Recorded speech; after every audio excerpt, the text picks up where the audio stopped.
நிறையா அமானுஷங்கள் இந்த மாதிரி சுற்றிக்கிட்டு இருக்கு. நீங்கள் பார்க்குற உருவங்கள் எல்லாம் எதுவுமே வந்து உயிரோடு இருக்கிற பர்சன்ஸ் கிடையாது, எல்லாமே அமானுஷங்கள் அப்படின்னு வந்து சொல்கிறாரு. அப்போ தான் இவங்களுக்கு வந்து இன்னும் இன்ட்ரெஸ்ட் வருது. என்னது இது அமானுஷங்கள் எல்லாம் புதுசாக சொல்லிட்டு இருக்கீங்க, ரியலாகவே இது வந்து பேரநார்மல் ஆக்டிவிட்டியா அப்படின்னு சொல்லி கேட்குறாங்க.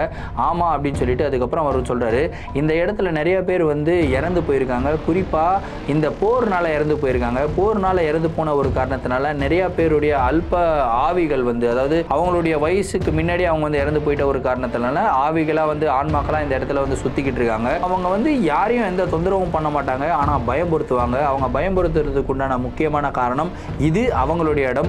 அவங்களுடைய இடத்துல வெளியாட்கள் யாராவது வந்தால் கண்டிப்பாக அவங்கள வந்து பயம்படுத்துவாங்க அப்படின்னு சொல்லி பேசிக்கிட்டே இருக்கும்போது திரும்பவும் வந்து பார்த்தீங்கன்னா அந்த இடத்துல அந்த மாதிரி உருவங்கள் வந்து வர ஆரம்பிக்குது. இப்போ இந்த 4 பேருக்கும் சரியான ஒரு பயம் வருதுங்க. ஏன்னு கேட்டிங்கன்னா இது வரைக்கும் அது பேய் அப்படின்றது இவங்களுக்கு தெரியாது, ஆனால் இப்போ தான் இவங்களுக்கு அது தெரியும் அது பேய் அப்படின்னு சொல்லிட்டு.